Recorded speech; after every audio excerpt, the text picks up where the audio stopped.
السلام عليكم ورحمة الله وبركاته. انتوا حبيتوا تعرفوا فكرة الفانوس دي كانت ازاي؟ وناس كتير قوي كتبت لي في الكومنتات احنا عايزين نعرف طريقة عمل الفانوس. انا النهاردة جاية اقول لكم طريقة عمل الفانوس ده، الفانوس اللي بيتعمل في 5 دقايق، الفانوس اللي بيتعمل في 5 دقايق بس اهو، وهي ثابتة جوه مش بتقع، مستحيل انها تقع ابدا ابدا. يلا بينا ننفذ الفانوس الصغير القمر ده ونشوف هنعمله ازاي. بص، هو احنا هنسحب الاول من الخيط، انا بشتغل بخيط 50.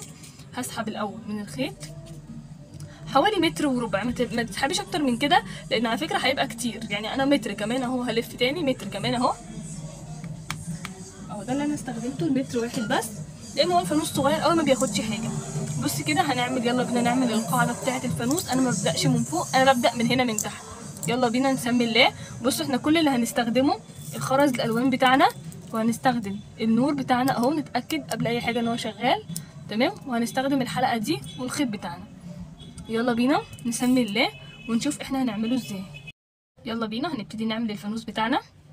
هنحط 5 خرزات، انا هشتغل بالبيبي بلو. ادي 1 2 3 4، ادي 5. هوسطن الخرز جوه الخيط اهو كده بالمنظر ده، واللي في ايدي الشمال كده، طبعا اي طرف فيهم اعملي ايدك الشمال تمام اهو كده. هبتدي ادخل في اول خرزه في ال5 خرزات، اعدي فيها واعمل اسيب العقده دي واسحب الطرف التاني كده اهو اهو اهو. شايفين؟ اهم حاجه بس متخليهاش من هنا تفلت اهو اهو، والعقده بتاعتي جوه. طيب بعد كده ايدك الشمال فيها جنب، وايدك اليمين فيها طرف اهو. والله عشان تتعلمي تعمليه وما يبقاش صعب اعملي كده ماشي زي ما انا ما بقول لك. هاتي ورقه وقلم. ادي ايدي اليمين دخلت طرفين، دخلت خرزتين وسبتها، سبتها اهي. ايدي الشمال دخلت 2 1 2. انا اللي في الاول دخلت 5، بعد كده بدخل 2. بعدي تاني الخيط في اول خرزايه، وباخد طبعا الطرف التاني بتاع الخيط اهو في اوله، باخده اهو معايا كده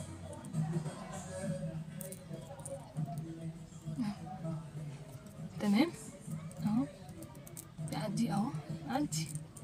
هو بصوا الناس المبتدئه انا بنصحكم والله نصيحه، يعني ان انتوا تقفلوا العقده الاول وبعد كده تبداوا تشتغلوا. يعني هصوريكم العقده اللي بعد دي، عشان حتى لو انت اول مره تشتغلي هتعرفي تعملي الفانوس ده، لانه سهل جدا، لان هو من غرزتين. ادي واحده، التانية في ايدك اليمين، ايدك الشمال، ادي خرزه، ادي التانية. برجع تاني في اول واحده، بسحب الخيط بتاعي. خلي المبتدئين يسحبوا للاخر تمام. الناس اللي اول مره تعمل فوانيس اسحبي للاخر ودخلي طرف الخيط اهو كله للاخر كله اهو، عشان الخرز بتاعنا صغير اهو. شايفه؟ انا معاكي خطوه بخطوه عشان الناس اللي لسه مبتدئه ينوبها جانب من ان احنا من الشرح الكويس، من الشرح اللي بجد مش بشرح لك واجري. ايدي اليمين فيها خرزتين تمام. وعلى فكره القاعده دي هتنفع لاي فانوس عشان خاطر الاضاءه اللي من تحت، اي اضاءه هتنفع مع القاعده اللي انا عاملاها دي. 1 2. برجع كده تاني في اول واحده، بمسك طرف الخيط الناحيه التانية، صغريها الناس اللي لسه بتبتدي. انا هي اللي في ايدي الشمال ما بغيرهاش، في ايدي اليمين ادخلي كده واسحبي الخيط بتاعك كله اهو، اسحبي اسحبي اسحبي اسحبي اهو، عشان تلفي معاكي اللفه اللي انت شايفاها. لو عكستي الخيوط مش هتلف معاكي كده. بصي احنا هنعمل كام واحده من دي؟ 5. دي اللفه اللي هتنفع معاكي في كل حاجه. 1 2 3 4، يبقى انا ناقص لي واحده هنا في ايدي اليمين 2، في ايدي الشمال 2،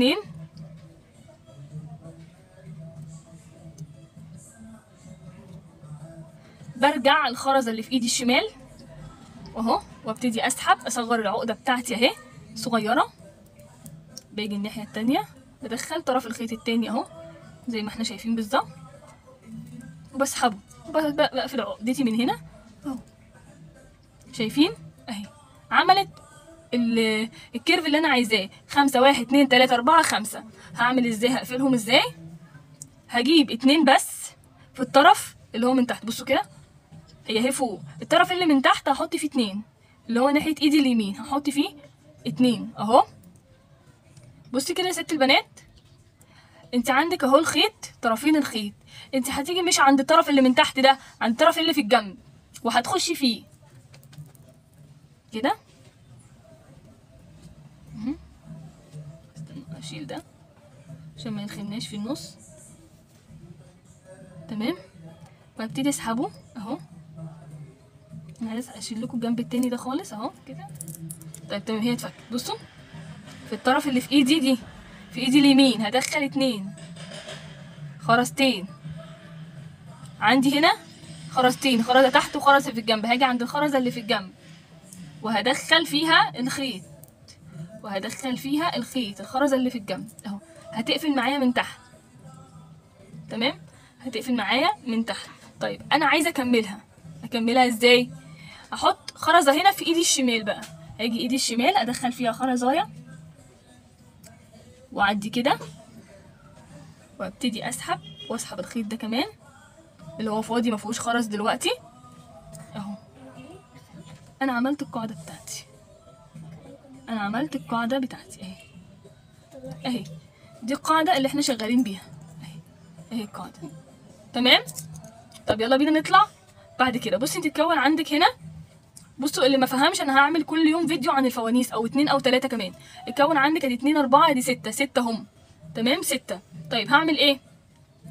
هاجي في ايدي الشمال هدخل على الواحده دي. بصي كده انا عامله هنا فوق الواحده غرزه رباعيه، فوق الواحده تحت خماسيه، بعديها غرزه رباعيه. بصي بقى يا ست البنات، احنا خلصنا القاعدة. شايفة طلع لي هنا شكل سداسي، هطلع فوق كل غرزة غرزة رباعية، غرزة رباعية. اكتبي ورايا في ورقة وقلم عشان تعرفي الخطوات، لانها كانت من تحت غرزة خماسية، بعد كده بطلع بغرزة رباعية. انا ماشية خطوة بخطوة علشان الناس ما تتلخبطش. انا معايا خرزاية، بحط كام خرزاية عشان تبقى غرزة رباعية؟ 3 خرزات بس اهم. بحط ال3 وبرجع في اول خرزة وبسحب، وبحط الطرف التاني في العقدة اللي انا عملتها وبشد الخيط بتاعي. تمام، اتكون عندي غرزة ايه؟ رباعية. اتكون عندي غرزة رباعية. هخش في الخيط اللي في ايدي اليمين، خليكي حافظين الايد اليمين والايد الشمال لان دي الحاجة الوحيدة اللي مش هتلخبطك. الطرف اللي في ايدي اليمين هعدي بيه تحت الخرزة، ايدي الشمال هحط فيها، المفروض احط المرة دي قد ايه؟ المفروض احط خرزتين بس لان انا عندي ايه؟ خرزتين. تمام، هرجع اعمل عقدة واسحب. تمام انا مش هجري الفيديو ومش هعمل اي حاجة، بس الفانوس ده لو انا مش بالشرح مش هياخد مني اكتر من 5 دقايق، انا اللي بقولك. والنهاردة بالليل هقعد اعمل لكم كمية فوانيس، كل فانوس الواحد هياخد 5 دقايق فقط. لو انا اتأخرت قوي هياخد مني 7 دقايق. لو انا لسه ها واحدة واحدة ومش عارفة التفاصيل قوي هياخد مني 10 دقايق.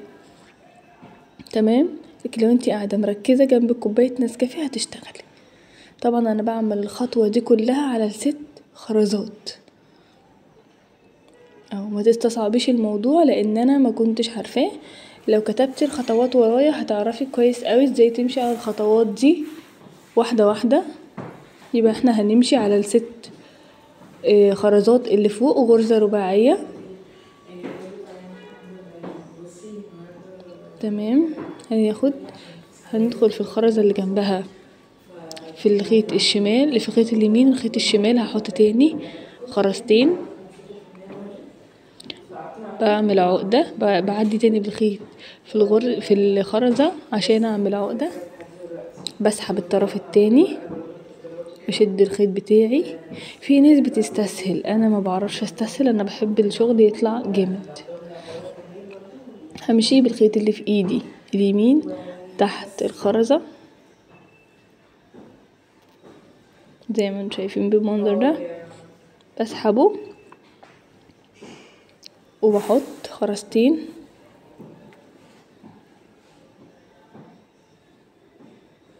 برجع تاني في نفس الخرزة،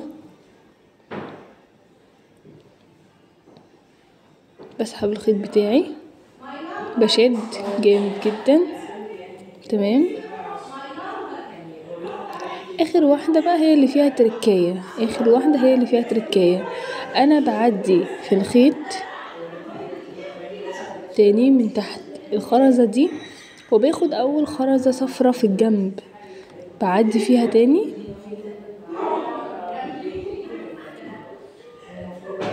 انا طبعا عشان مضيقة الخرز اهو كده. هاجي عند اخر واحدة وبحط خرزة واحدة بس. ليه؟ انا معايا 3 خرزات اصلا موجودين. عديت حطيت ايه؟ خرزة واحدة بس. شايفين الجمال ده؟ انا هطلع على كل غرزة من دي غرزة خماسية، كل خرزة من دي هطلع عليها غرزة خماسية. هنشوف بقى لون تاني نعمل بيه الغرزة الخماسية عشان ما تتلخبطوش معايا. انا هعمله باللون البصري ده. تمام. اللون الوردي ده جميل جدا. انا حطيت 4 خرزات، 4 خرزات. هعدي الخيط في اول واحدة انا عديتها من ال4، عملت العقدة بتاعتي، بسحب الخيط وبقفل على كده. تمام.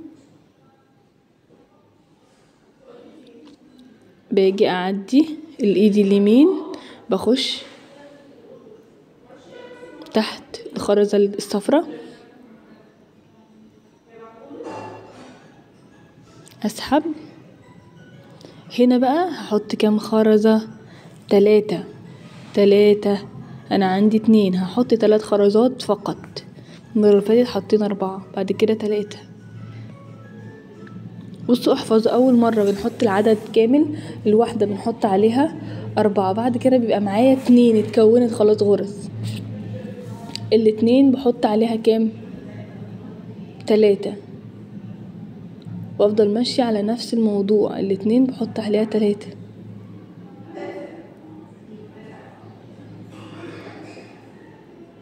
اهو بالمنظر ده.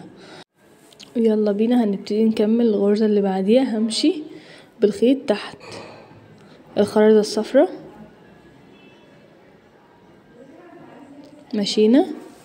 انا طبعا معايا 2، هحط 3 وهفضل على كده وهخلص السطر وارجع لكم تاني.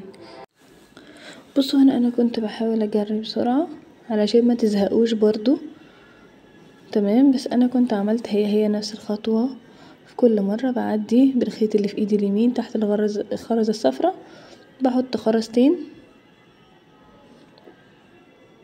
بحط 3 خرزات، برجع تاني اقفل وافضل على كده. انا معايا خرزتين بحط عليهم 3 عشان يبقوا 5، وهو ده اللي انا كنت بعمله في الغرزة الخماسية. لو جبتي ورقة وقلم كتبتي ورايا كل الخطوات مش هتتلخبطي ابدا. يلا بينا هنيجي عند اخر واحدة. انا مرضيتش اجري فيها، ان هنا بخش تحت اخر واحدة صفرة، وبخش في اول خرزة انا عملتها خالص اللي هي كانت البينك اهي، البامبي دي انا هخش فيها كده. تمام. وهنا هكون انا محتاجة خرزتين بس، لان انا هنا عندي 3 خرزات اتكونوا. طبعا انا عشان مضيقة الخيط فانا ممكن اخد صعوبة شوية، بس والله الموضوع مش صعب خالص. هحط بقى اخر خرزتين عندي عشان اكون الصف بتاعي. ادي واحدة وادي التانية. برجع في اول خرزاية وبسحب الخيط بتاعي كويس جدا.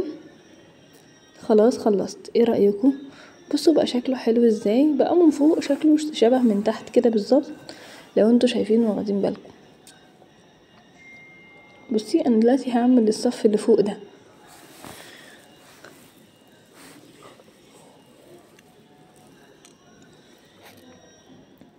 انا بحاول اشرح لكم ان احنا هنعمل تاني فوق كل خرزتين انا هعمل غرزة خماسية، بس هاخد المرة دي خرزتين مش واحدة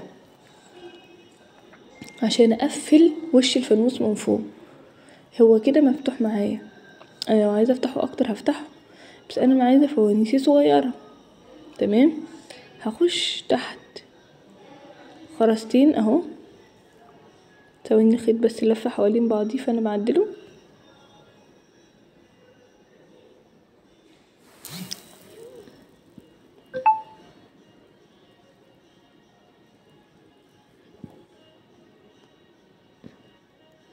انا هنا كنت بفكر ان هعمل ايه. بصي الغرزة الخماسية هنحط تلات خرزات بس.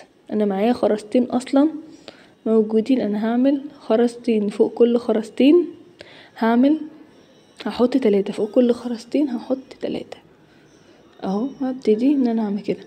طب ايه رأيك لو انا مثلا جيت اتلخبطت في مرة؟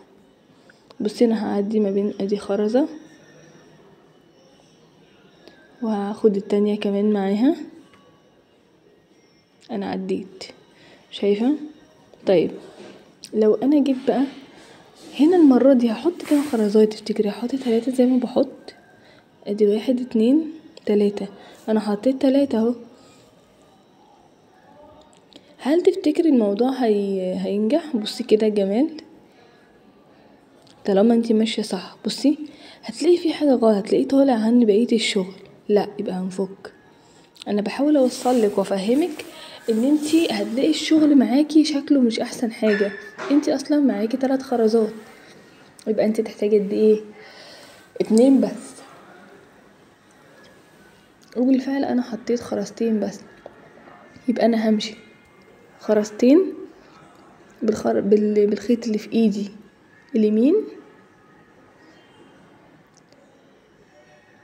فهحط عليهم خرزتين لان انا كده كده عندي واحدة في الجنب، وهبدأ اكرر العملية دي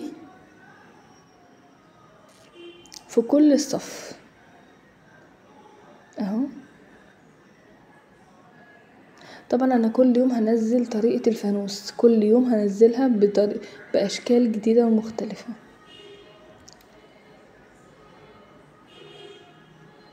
بصوا اللي بيسألوني عن الاضاءة، والله انا ملقتش مكان كويس لسه اجيب منه، انا كنت مضطرة ان انا اجيب الكام واحدة دول، جبته غالي، جبتها ب6 جنيه ونص، وده مش حاجة كويسة خالص، ده كده غالي جدا، لان كمان ده الصبع الطويل. انا هجيب الصبع الاصغر من ده، بس هنزل ادور في المنشيه لان الموضوع محتاج ان انا انزل ادور، مش محتاج ان انا يعني اجيبه خلاص، عشان برضو البادجت والتكلفة متبقاش عالية عليا، ان هتفرق في الفانوس الواحد كبادجت كمان كشكل، لان انا بعمل فوانيس صغيرة مش كبيرة، فالصبع الطويل ده مش هينفع. بصوا انا فضلت ماشية تحت كل خرزتين بخليها غرزة خماسية، بحط خرزتين كمان لان انا عندي واحدة من الاول اهو، 2 اصفر، هرجع تاني في اول خرزة وبسحب الخيط بتاعي، بدأ خلاص اهو الفانوس يتقفل معايا، فاضل عندي اخر خرزتين هخش فيهم بالمنظر ده، ادي دخلنا، هخش تحت التانية وهاخد اول خرزاية صفرة فوق كمان هخش فيها،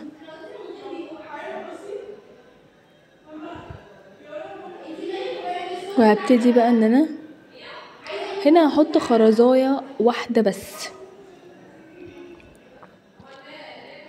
وارجع اقفل، اتكون عندي خلاص راس الفانوس اهو زي ما انتم شايفين. هنا بقى انا عندي 6 خرزات، هخش جوه كل خرزتين، وركزوا قوي في النقطة اللي جاية دي، انا هخش جوه اول خرزتين هحط لها خرزتين كمان. بصي كده اول خرزتين انا دخلت فيهم حطيت خرزتين كمان،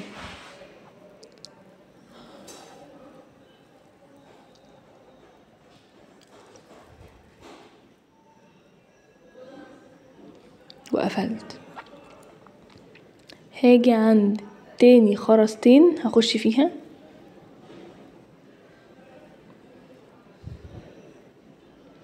هنا هحط خرزاية واحدة بس،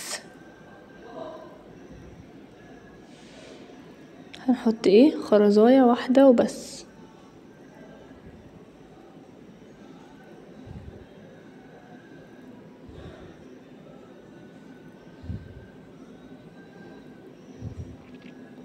هنا حطيت الخرزاية بتاعتي، رجعت في اول خرزة سحبت الخيط بتاعي.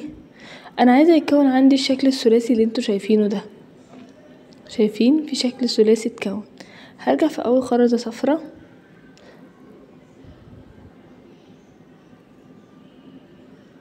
والتانية اللي جنبها، المفروض دي اخر غرزة عندي بس انا هفاجئكوا دلوقتي ان انا عايزة الشكل الثلاثي ده ومش عايزة خرزتين 3، يبقى انا مش هخش في اخر 2 غير عشان بس اعمل الايد. دخلت في اول واحدة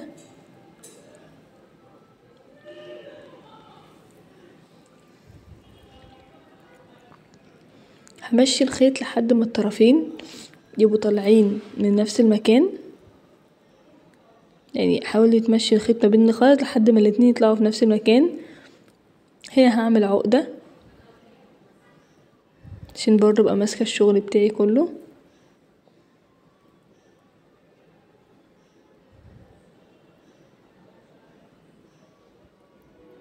هساوي طرفين الخيط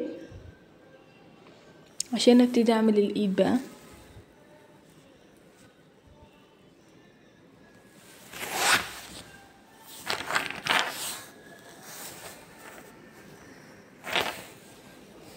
هحط خرزتين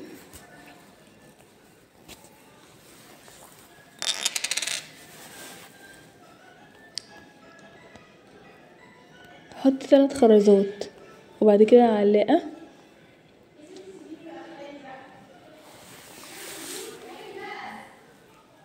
وبعد كده هحط 3 خرزات كمان.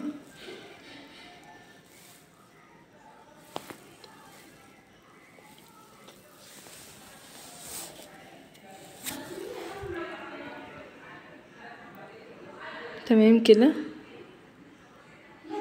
بدأت اسحب. انتي بقى توسطنيها بعينيكي هتيجي فين وهتبقى مظبوطة معاكي جدا وكويسة.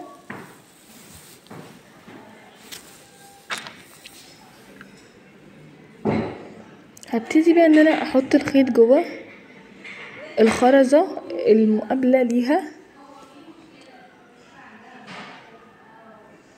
بالشكل ده وابتدي اسحب. بصي اتظبطت معايا وطلعت مظبوطة جدا جدا جدا جدا. هحط النور اهو زي ما انتم شايفين اتكي قوي اهو اللي فيها. بص ده مش هيطلع على فكرة، القاعدة اللي انا عاملاها دي تنفع لاي فانوس. شايفين الجمال بقى انا عاملة ايه؟ عاملة شوية شغل حلوين قوي. انا هجري الخيط ده كله، هعمل عقدتي وهجري بقى الخيط ده كله زي ما انا عايزة بحيث ان هو ميبقاش باين. بس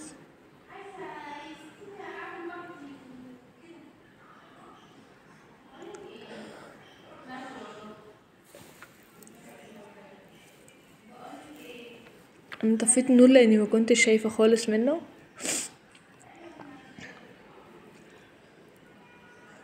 الفانوس ده ما بياخدش منك اكتر من 5 أو 10 دقايق بالكتير، بس انا عشان بشرح هو واخد مني وقت.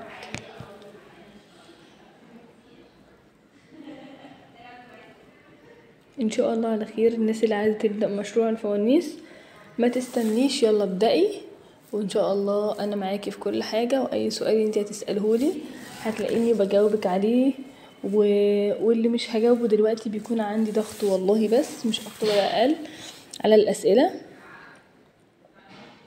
بصوا الفانوس هو خلص خلاص كده تمام. هبتدي انوره. هنا كنت بحاول اشرح لكم ان هو طالع زي القمر جدا اهو. كمان التن بامبي اهو.